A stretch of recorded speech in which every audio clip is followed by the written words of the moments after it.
So I'll get you guys to go and grab your seats. We'll kind of get into the second half here. I'm not entirely too sure how much the second half is going to take. So we should be getting done around 9, but if we end a little bit early, then I'll stay around for questions as well. So we finished off with value proposition. So the one thing, and I kind of talked a little bit about it with some of you guys at break, and I really like people to keep this in mind, and that's why I said it at the beginning. It's a tool, and there are no necessarily wrong answers, but you get out of it what you put into it. We're going to talk in a little bit here about SWOT analysis, which is another planning tool that you guys can use, and it's the exact same thing over and over again, that you get out of it what you put into it. And I'll go through some examples of how you can kind of maximize your effectiveness when you're doing stuff like this. One of the things that you can do is prototyping. So I'm not going to show you guys this video because it's about 15 minutes long and there's an exercise in the middle of it, but I want to touch on this because I think it's an important factor. So one of the things that I talked about that's so critical in my mind and so important with the business model canvas is the fact that you do it so quickly and it's a free-flowing and form-moving thing. So you can rip off a sticky and put a new one on. So when we're talking about prototyping, I'm not saying you have a good, go out and design it and make it and make a prototype. That's not exactly what this means. The concept behind prototyping and business model sketching is you take 5 minutes, you take the resources that you have, and you try and build multiple business models based off of what you have. So the example that they get you to run through is they say you have $100 in a bike, come up with 3 business model canvases of businesses that you can make based off of that bike. So the goal is to sit down in groups with your stakeholders, with your people that you know you're going to be working with. Probably one of the toughest things to do is do this alone. Entrepreneurs don't like to share. I don't know if you guys noticed that, but people don't like to talk about their business because a lot of them are very sure that they have that idea and they don't want it stolen. They hold it so close. How many here, I know one at least, how many did the 3-day startup here in Lethbridge or heard about it? Heard about it. Man, is it ever cool? I know. How cool is it on a scale of 1 to 10? Solid 12. Yeah, it's fantastic. The whole concept is you get in a room with 40 people, you pick 5 ideas, I believe it is, split into teams, and then work on that business. You go out in the community and you actually talk to people about the business. There was one in Vancouver, and the business sold to Google. Wow. Because the people developed it. You go in with the mindset that my business might not get picked, but I get to pick the one I want to work on, and I get to help someone, and I get to learn along the way. And the results from things like that are absolutely incredible. In the world that we're in right now, you can find someone to talk to about this, and I said this from the beginning. I've had some of the best business plans I've ever seen. They call up someone that's not a competitor, that does the same business in another market, and says, "Hey, what do I do? What does this mean? Who are your clients? How often do they come in?" And that's a great source of information for any sort of business plan that you're doing, is to talk to someone that's already done it. It's a novel idea, right? But more importantly is including people in that process. Because when you do that brainstorming process, especially when you're prototyping, that's when those really cool ideas come out. Like the pizza that comes out on a cool sushi conveyor, right? Or the coffee that goes to your office so you don't have to worry about it. Name pending, I'm not sure. I'm going with Daily Grind, I think. That's what I thought of so far. Right? That's the basic premise behind prototyping is don't get sold on that one idea. Keep seeing if there's different ways that you can innovate your business and make it better. So, we talked about this before. This is another video. I'm not going to go into detail about it. So what do you do once you get all this information? It says it right there. Test it. Talk to people. Talk to your market. See if your assumptions are right. Because up to that point, they are just assumptions. It is so important for you to go out and make sure that you have an understanding before you get into business. And we talked this is probably the one part that Craig and I disagree with on a little bit, is when he went through that 10 steps of how to start a business, and I think business plan was 8. Man, my heart jumps into my throat every time I see that, because I don't believe that should be that far along the process. Depending on the business that you're doing, if you're a service-based business, by all means, go and buy a website, go and get registered, go and start marketing, go and get business cards. But if you're a goods-based business, don't sink money into inventory, don't sink a bunch of resources into getting a patent, don't do all these things. Everyone's seen it on Dragon's Den, right? The person that goes in and they ask them, how much money have you spent on this? And they say, well, not a whole lot, just $2 million of my own personal money. And it's all around the same thing, is people that typically are caught in those situations didn't go through that process of properly planning and making sure that that market was available. And that's why you always test. So I am going to show you this next video. It's only about 4 minutes long. But this is why business models fail. When we're talking about this, we're talking about specifically in relation to these business model canvases. So these are things that you want to make sure that you avoid doing when you're going through and doing this process. So for those of you that are interested, Strategyzer is the company that's owned by Alex Oster. I always get his last name wrong. Osterwalder, I think it is. And this is the interface that you use for it. I literally made this on Monday, I want to say, when I found out that I was going to have to deliver. And all of these resources are available to me. So I highly suggest that you go to Strategyzer.com. That's my plug again, Strategyzer.com. And this is the interface that you have. So you can input projects. Obviously, you want to do the trial project because we're all entrepreneurs. We want to save some cash. But there are a ton of training and resources available on here. So there's 21 lessons. Obviously, I haven't done any because I started on Monday. But this one has 9 episodes that you can go through. Some of these we've seen today, some we haven't. And they're all resources that can help you build your proposition design or make sure that you know how a business model canvas works.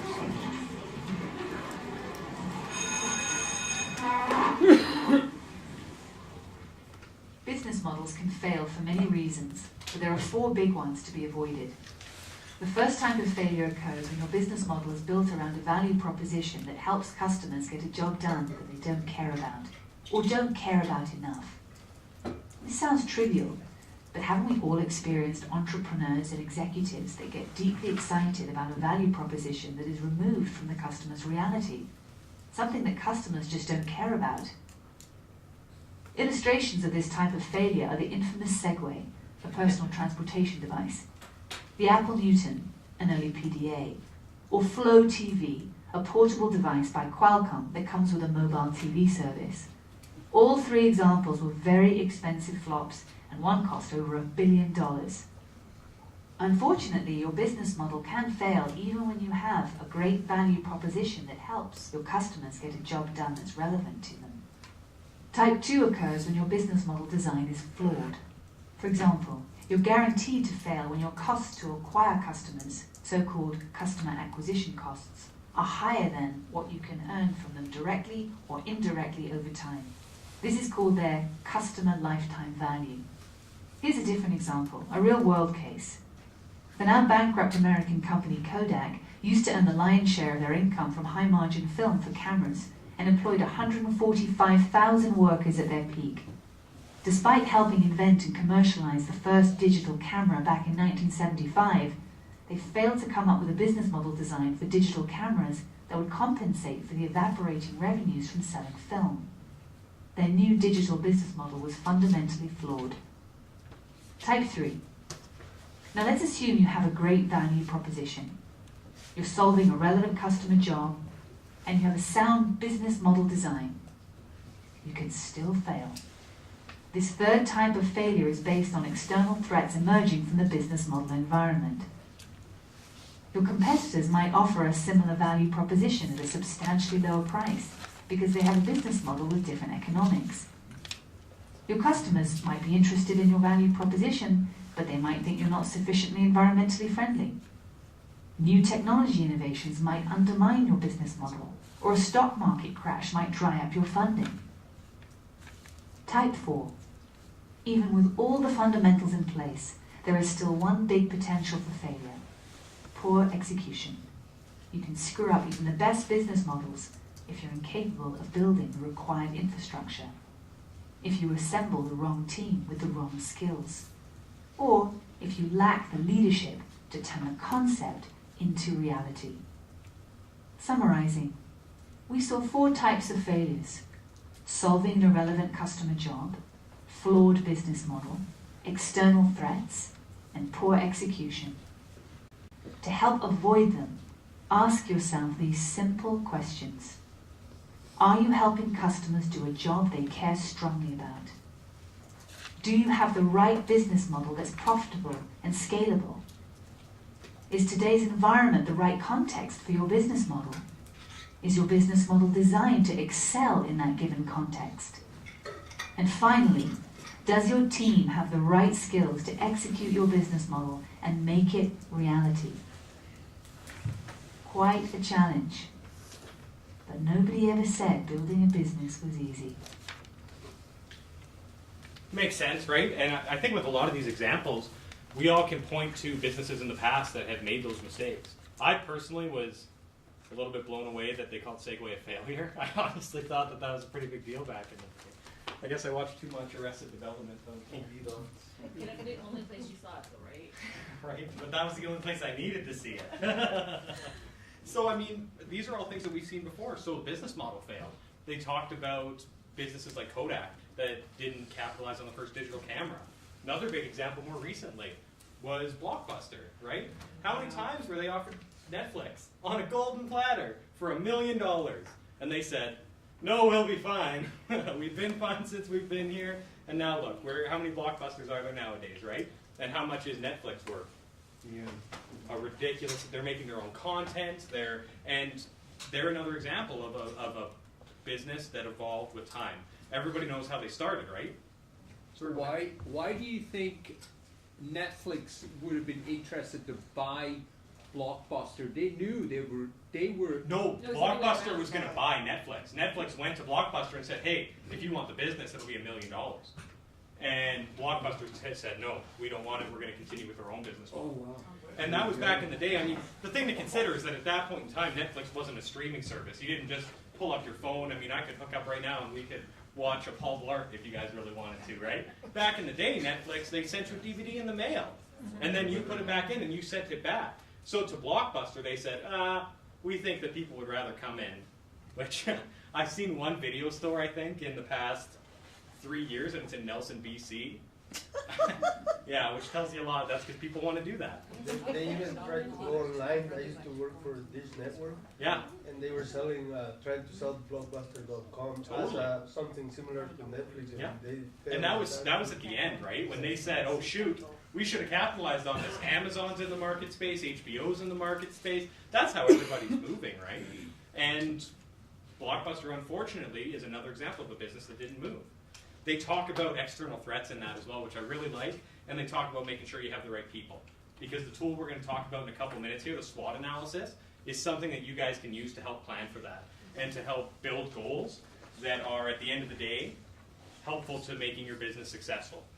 So the next steps in terms of the value proposition design and the business model canvas, for those of you that are interested, I have the books here, Value Proposition and Business Model Generation. These are what they look like. They're really easy to get online. They're pretty cheap as well, and they are great resources. I can't give you these ones because these are my copy, and as I said, we're not for profit, so we have limited amounts. But if you guys are interested in it, I highly encourage you, because they go in, obviously.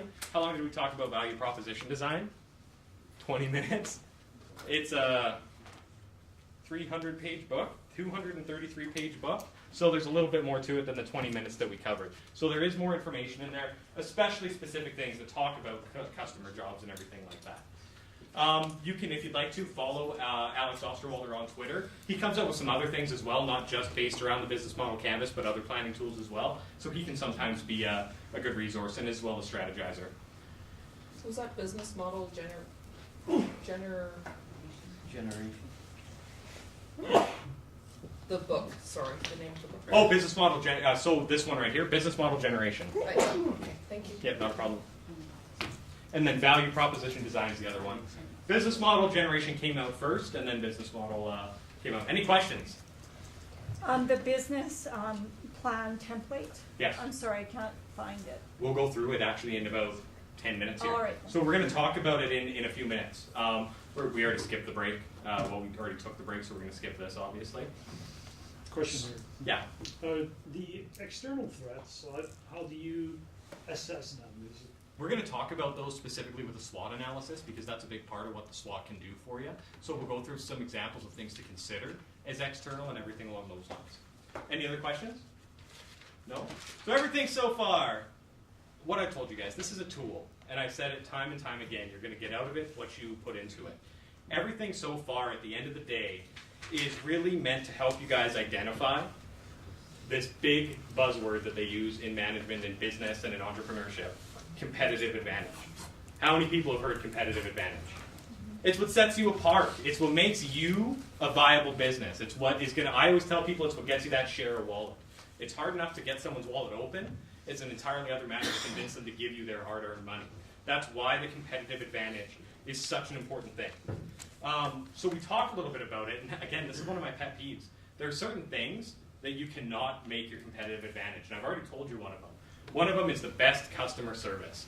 That is not a competitive advantage. If you go into business hoping that everybody's going to come to you because you're going to treat them the nicest, you're going to have a rude awakening, because that is not something that you can viably compete on.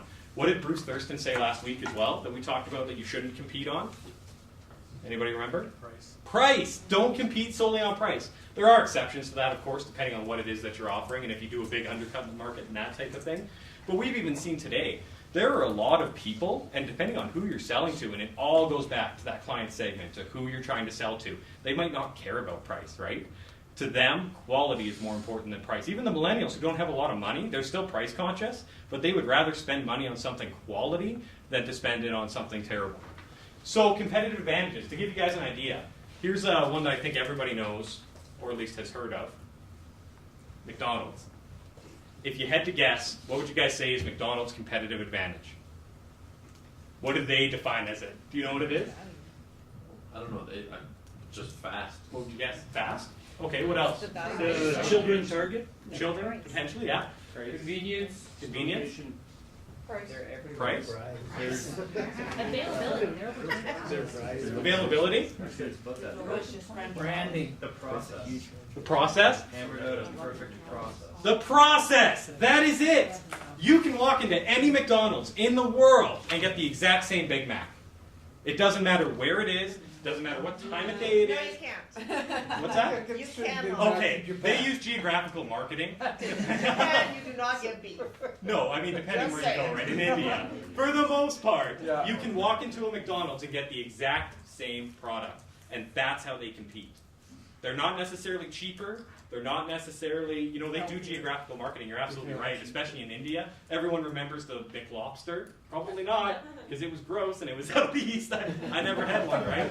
But that's an example of how they compete. So a big company like that, they do not say price. They do not say it's because we smile. They say it's because they can consistently offer the same quality. I'm not saying that quality is good. I'm saying that they can offer that consistent quality across the board. So, the business plan. We're going to go through a few different things in terms of the business plan here. We're going to go through what the business plan format is. I'm not going to spend too much time on it. I'm going to highlight it for you, and then I can even show you guys where you can find it. We're going to talk about a SWOT analysis. For those of you that don't know, that's probably one of the parts in the business plan that you wouldn't have a whole lot of exposure to, so we're going to go through it today. And we're going to talk about goal setting, because at the end of the day, that is what a business plan is all about, is setting goals and proving things. So, the first thing that I like to start off with, mistakes. Common mistakes that people make in a business plan when they're making a business plan. So I've kind of, from my experience, put together this list of the most common ones that I have seen. And if any of you guys have some questions on these or other ones that are potential mistakes, chime in and I'd love to kind of talk about them. So what would you think is the number one mistake that people make, if you had to guess? No competitors. No compare. That's a big one. I hate that. And I will get to that. Not quite, though. Well, that was kind of elaborate. Knowing the difference between competition and a competitor. So we heard that from Craig Elias, right? That's one of them. The first one that I always tell people about is know why you're doing the plan. You missed the whole point of why you're doing a business plan. So why do people do a business plan? That's the big question. Who? To make money, right? I mean, that's why some people do it. I would argue, yeah, go ahead. Feasibility. Feasibility. I love that answer. Because in my mind, a business plan, if you're writing it solely for the purpose of getting money, that's a mistake. That is not the purpose of a business plan. And I would even argue, I know a lot of entrepreneurs that don't have a physical business plan. This is much more about the process than it is the plan. It is much more about going out and going through this process of identifying who your client is, what it is that you're doing, how you're offering it to them. That's the first step. It should be revised very often as well, because it's not a static thing. I think our discussion earlier today was, Yeah. what we talked about is a lot of people write business plans and they write them, they go to the bank to get their funding and they take their business plan never again. Totally. We are always about using, we call it an action plan. We want you to make sure that it's a living, breathing document. It has to work all the time, it has to be tweaked all the time, it has to be moved around all the time. Yeah, it's a big thing. Another mistake people make, and I see this a lot, especially in this, one big push. Don't sit down the night before, and I cannot tell you how many people, this is another pet peeve, you should write this one down. Don't call me on a Friday and say, hey, I need a meeting on Monday, I need money. And I say, okay, do you have a business plan? Nah, just shoot me the template and I'll hammer it out over the weekend. Oh, man. Nothing says to a lender, I'm ready to borrow your money and pay you back. Like, nah, I'll hammer it out sometime this weekend, and I'm sure that everything will be fine. You know, that's a big issue. It's something that's done in chunks over time. If you sit down, and again, it's a tool. You get out of it what you put into it. If you're just going to sit and hammer it out in 6 hours, very few businesses that you can make a business model on and a proper business plan with that type of approach. The third mistake, and we kind of already talked a little bit about this, if it ever appears, finishing it is a mistake because it never ends. It needs to be continually updated. Go ahead. How often do you typically revisit your business plan? Like, is it like a month? I guess would depend on your business. Like, Yeah. You probably average out like once a year, every 6 months. You know, like, really that depends a lot on the type of business that you're managing. I have a couple clients. Like I said, I have some that don't use a business plan at all on paper. But they still sit down, whether it's, and a lot of it has to do with goals, right? So this particular client has short, medium, and long-term goals. Short's over 1 to 2, say 1 year, medium's 2 to 3 or 4, and then long-term is 5 plus. And they kind of use as a determination of when they need to reassess their strategy when they meet their goals. So when they've met their short-term goals of increasing, say, sales to this dollar level, just as an example, and you'll see in a minute why that's a bad goal.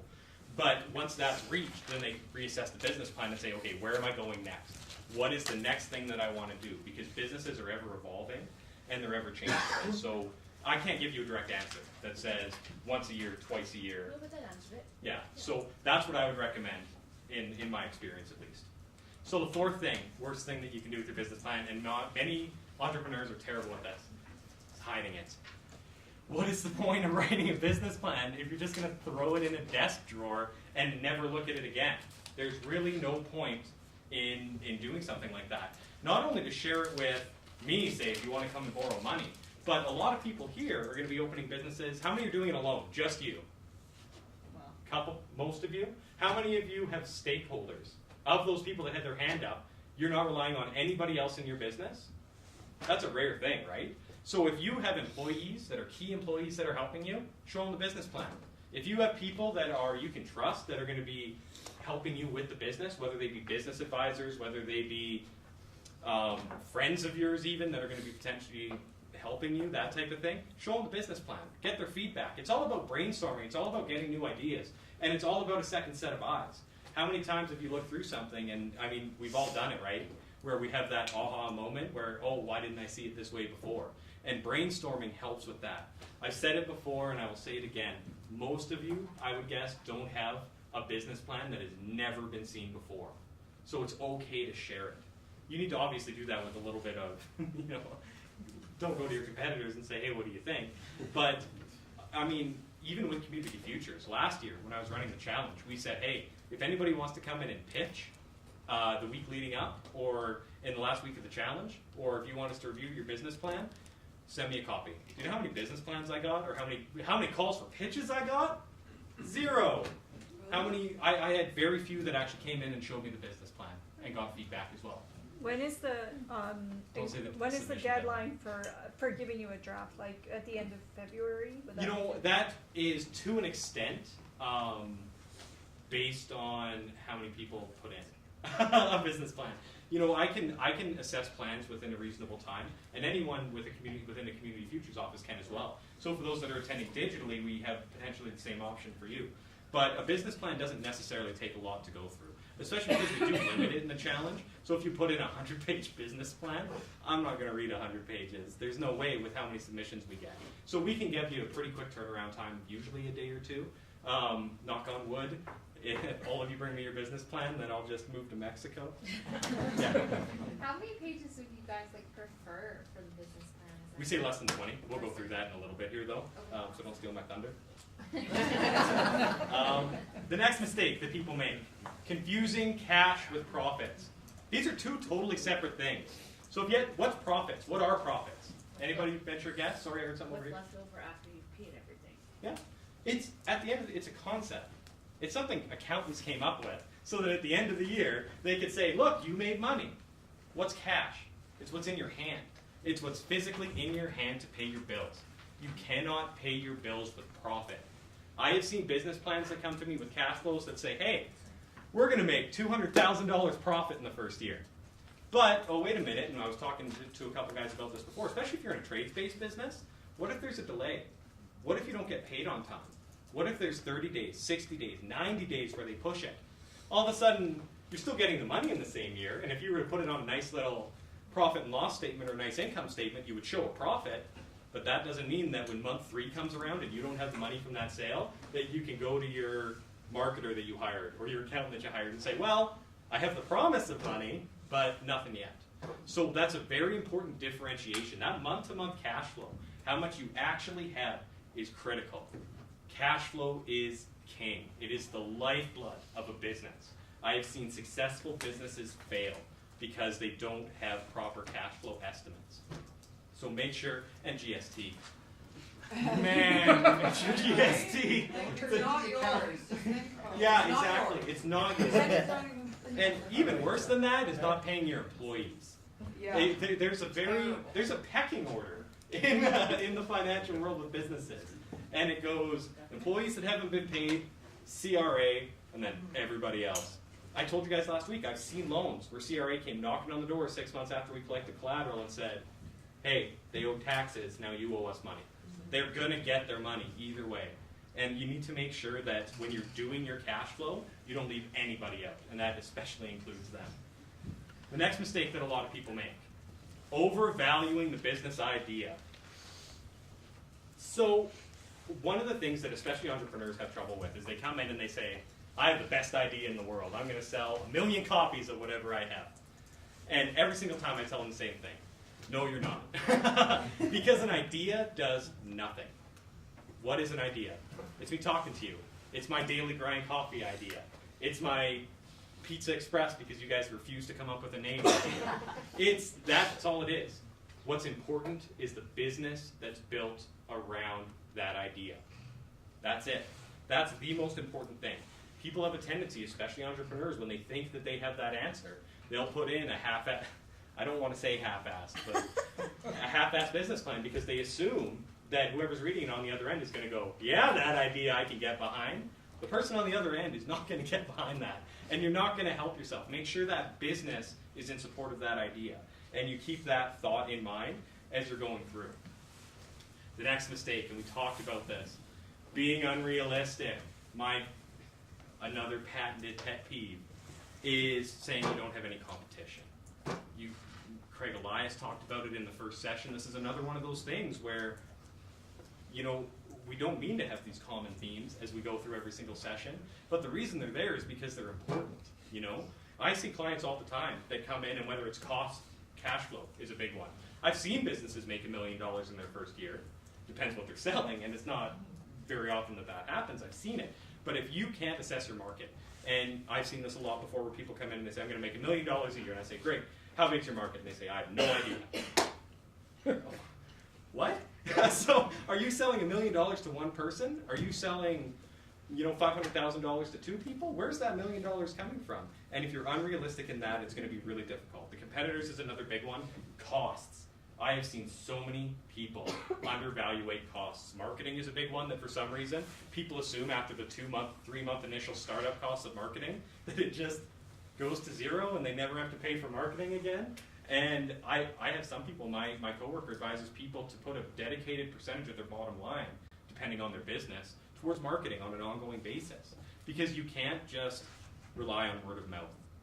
And that goes towards being unrealistic. We've talked about it. Don't say I'm going to use social media as marketing. Be specific. I can give you reams of research on which social networks are best for which demographic and how many times per day you need to post and what the optimum times to post are. That's all information that's readily available. So if you don't know, don't bullshit. Don't baffle with BS. That is the worst thing you can do on a business plan because we will see through it. And if you're looking for investment, if it's an investor, that someone you're looking to actually get equity investment from, they'll just throw it in the garbage because they see so many of those on an ongoing basis. So, really, just follow those, and you guys will be fine. Don't do those, and you'll all be in the finals. Really, what it's all about, though, is goals at the end of the day.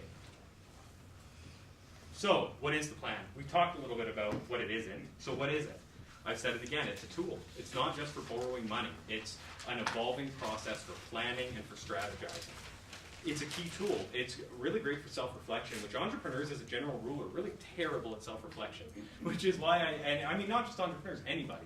How many filled out in those jobs, those self-assessments that you do at work, right? And struggle not to put 5 in every single category. And you know you have to put 4 in at least 2 of them, or else your manager's going to say something when you go through. That's essentially the same thing as the business plan. You need to make sure that you're very, very honest with yourself when you're going through it. How many of you have Googled business plan templates? I asked at the beginning, have any of you actually Googled? It's insane how many templates there are out there. And none of them are wrong. That's the thing. They all essentially get the same message across. And we showed it to you in the business model canvas. It's those 9 points. Really, at the end of the day, if you can answer all those points in that business model canvas, you can answer any question in a business plan. At the end of the day, though, it is about goals. And it's about setting proper goals for your business. So in setting those goals, does anybody know how to set goals? Anybody heard of SMART goal setting? That's what it's all about, is SMART goal setting. I see heads nodding, which is a good thing because we're getting close on time here.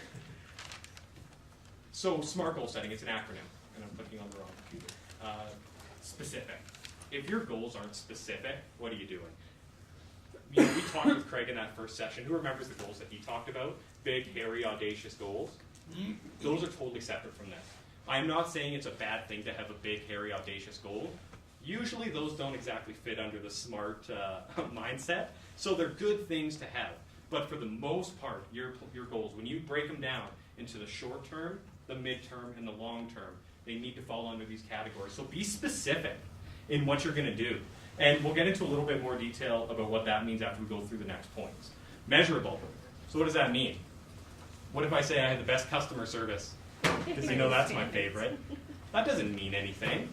You know, I mean, I would even argue that if you're using Yelp as a metric, that doesn't mean anything either, because we all know of the Yelp terrorists that go out and hold businesses hostages with low ratings, right? So you really want to make sure that you have a tangible beginning and an ending and a way to measure whether or not you've been successful. The A in SMART. This one I've actually seen a couple different ways. I've seen it as attainable, I've seen it as achievable, I've also seen it as actionable or assignable. Really, at the end of the day, what it means is, can you meet your goal? Or 2, can you assign it to someone and point to someone in your organization, whether it's you, whether it's your sales guy, whether it's your delivery person, whoever it is, and say, you are responsible for meeting this goal. So can one person really, we're going to use my customer service as an example. Can you actually point to someone and say, it's your responsibility to make sure that we have the best customer service? That doesn't make any sense. You need to be able to take action on it. R, realistic. This one is very self-explanatory as soon as it shows up. That, you know, as I said, the big, hairy, audacious goals don't necessarily fit into this kind of continuum. But your other goals really do need to be realistic. If you're talking about, you know, one example I saw, I had someone that came across my desk and I said, I'm going to open this business and become the biggest in this type of manufacturing in the world, or in Canada, sorry. And I said, really? And we went and we sat down at Google and we Googled who the biggest person was in the world. And the biggest person in the world was already in Lethbridge. And they were already in business and they were already massive. And the odds of 2 businesses competing in similar markets for a very specific niche industry becoming the biggest in the world, not really that realistic, right? So you need to do some reassessments if you find that that's not possible. And T, time bound. You notice how I broke those categories down into short, medium, and long-term goals? I've done the same thing when I've talked to people about their personal finances, savings plans, debt consolidation plans, anything like that. It has to be time bound. You have to be able to say that by the end of year 1, we want to be at a break even.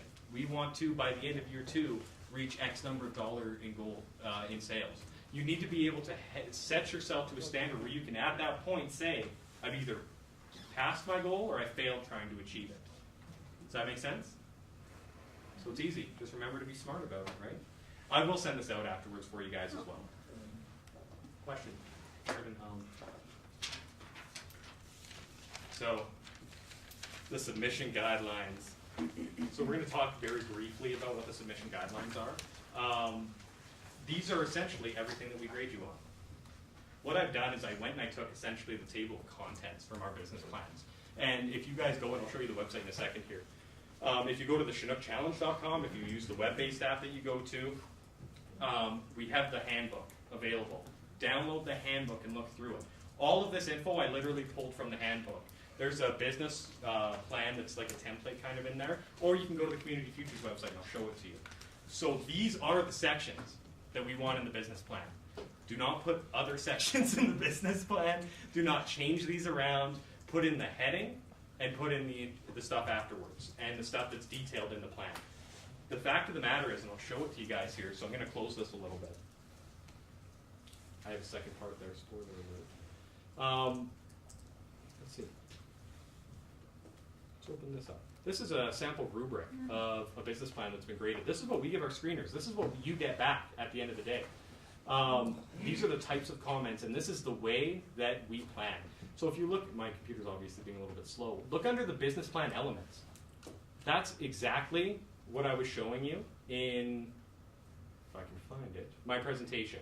There we go. So these are all the sections: competition, marketing, management, implementation plan.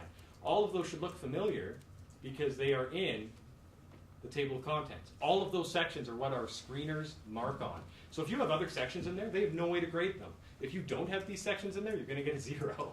And I've seen people with good business plans that don't follow this format, and they unfortunately don't get the grades as well as they could.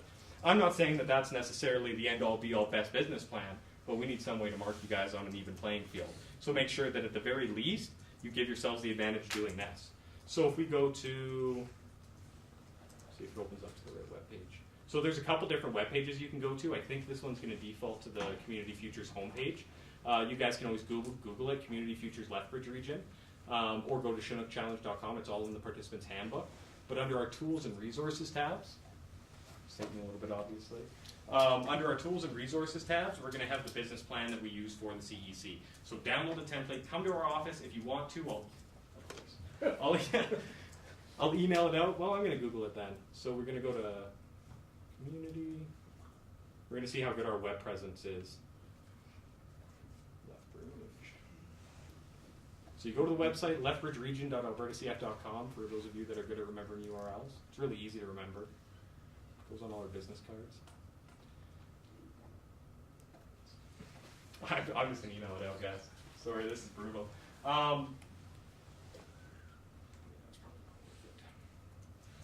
So I will send out that format for you guys, though. The important thing to remember, though, once it opens up, is those sections are critically important. And we have the second part that I've opened up here that you guys are actually going to be filling out when you do the submission of the business plan through the website, and that is the actual guidelines of what we want from you.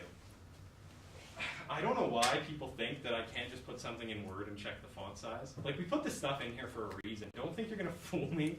I feel like I'm a teacher sometimes when I go through some of this stuff.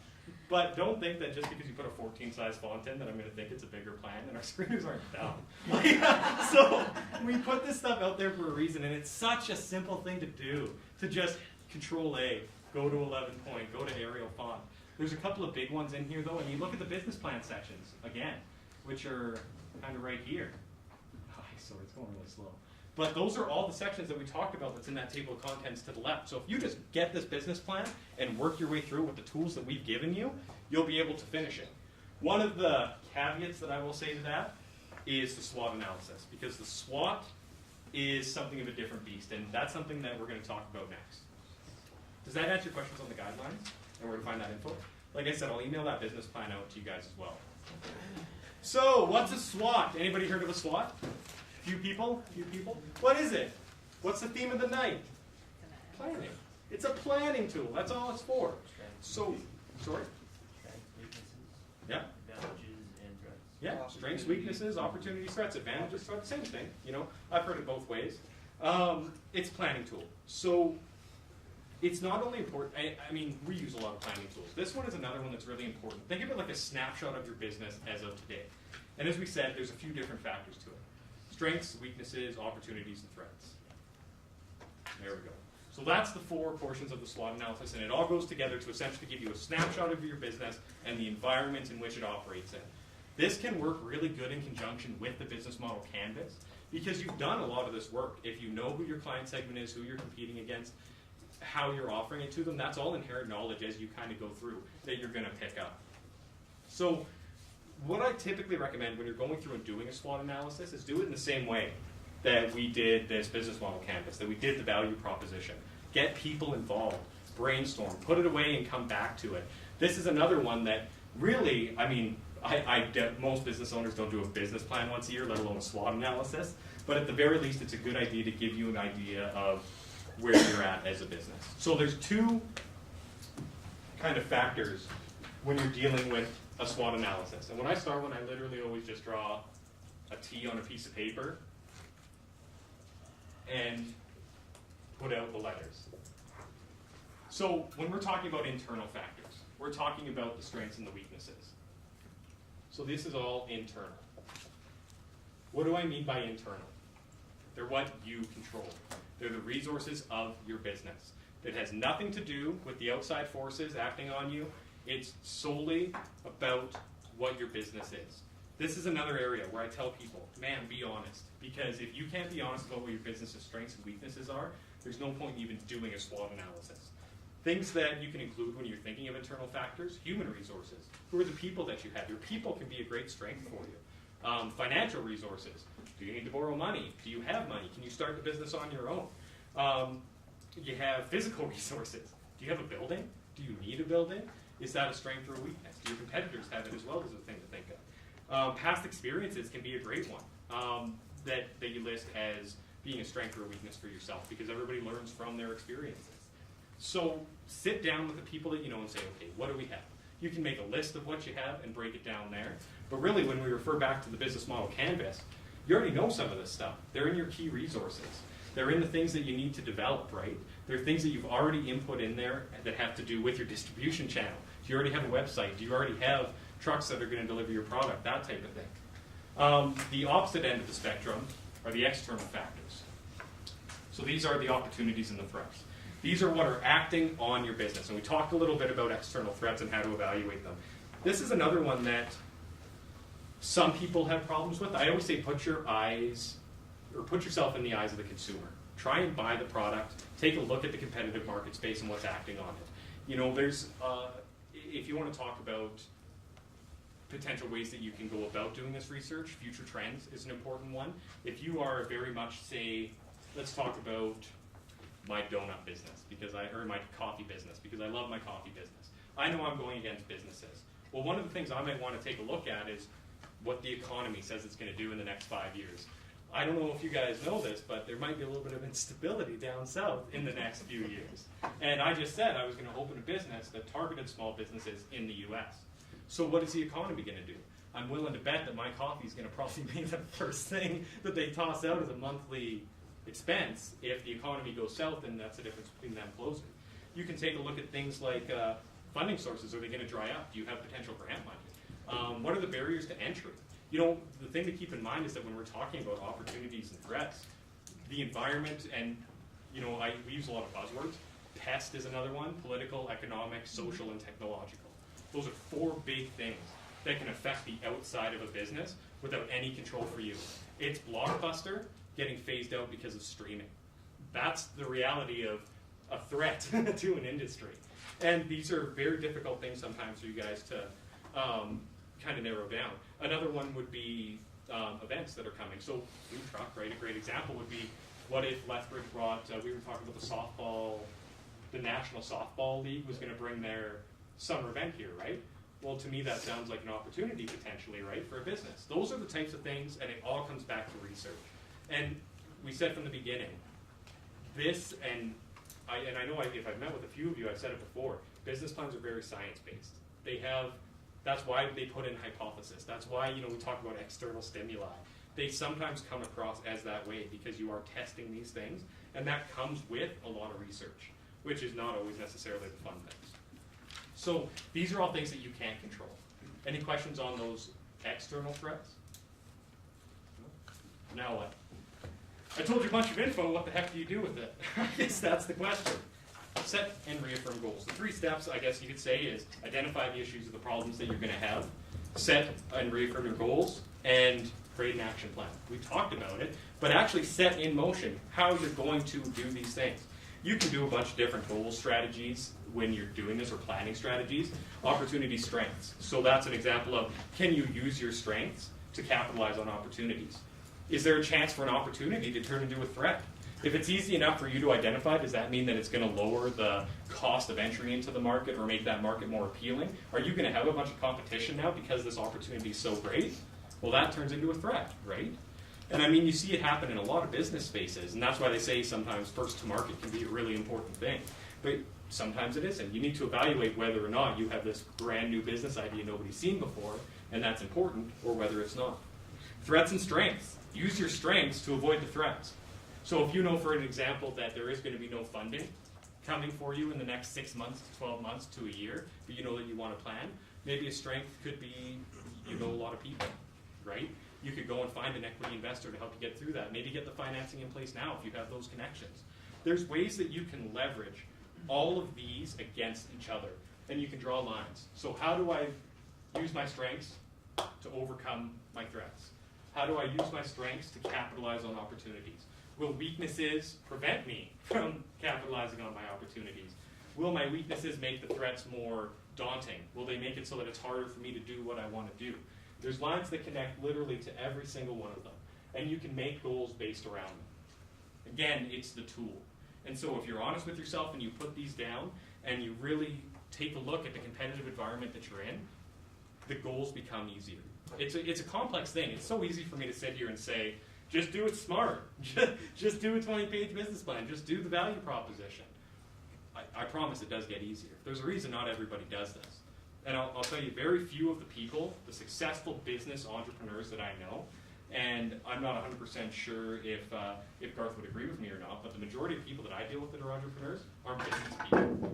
They're not people that went to school. And, you know, I took school. I took school. I'm not going to tell you who my teachers were. But I went to the university. I got a management degree. I took a small business management class. I can write a business plan. Most entrepreneurs don't take that training, right? That doesn't make me an entrepreneur. And the people sitting in here today, you going to business school isn't what, is the thing that pushed you over the edge. And so at the end of the day, this isn't necessarily going to be easy for you. It's something that you need to try out. It's trial and error. And I've seen people start businesses without any of these planning tools, and I've seen them fail, and I've seen them succeed. But the important thing is that you do what's right for you. And if you want our money, you do the business plan. That's kind of the flip side of that. So is that about as clear as mud? Yeah. Questions about SWOT analysis, about anything really that we talked about today? What was that, pest? Pest, that's another one that you can do, and it's similar to the SWOT. The important thing to remember in that is it's essentially 4 elements that can act on you externally, and they're political, economic, social, or technological. So a big one for social, as an example, is how many people here stopped eating Earls? Who even went to Earl's? When they made their big announcement and said that they were giving up Alberta beef and they were going to go kosher down to the States and import it up, oh man, the backlash. I think it was less than a week before their CEO was like, no, just kidding, guys. We're going to stick with Alberta beef. That's an example of the social conscience acting on a company. They essentially said they wanted to change, and they weren't allowed. The clients wouldn't let them change. So these are the types of things that happen to real businesses, and they can be avoided to an extent through this proper planning. Any other questions? No? Oh, there's my, well, email me. If there's questions, you guys all have my email address. I have my business cards down here. We have Garth's as well, if you guys wanted to give him a call potentially as well. And I'm going to be sending out a lot of these tools for you. One thing that I did that you guys might not be too happy with, I actually have cheat sheets for you for the business model canvas that explains what every single segment means. I didn't want to give them to you because that's no fun when you're building them the first time. But feel free to come up and grab one from the center, or I'll get one on each side. Maybe you guys can pass them along. And these are going to help to further explain what the business model canvas actually means. What does a revenue stream mean? What questions do you need to ask yourself?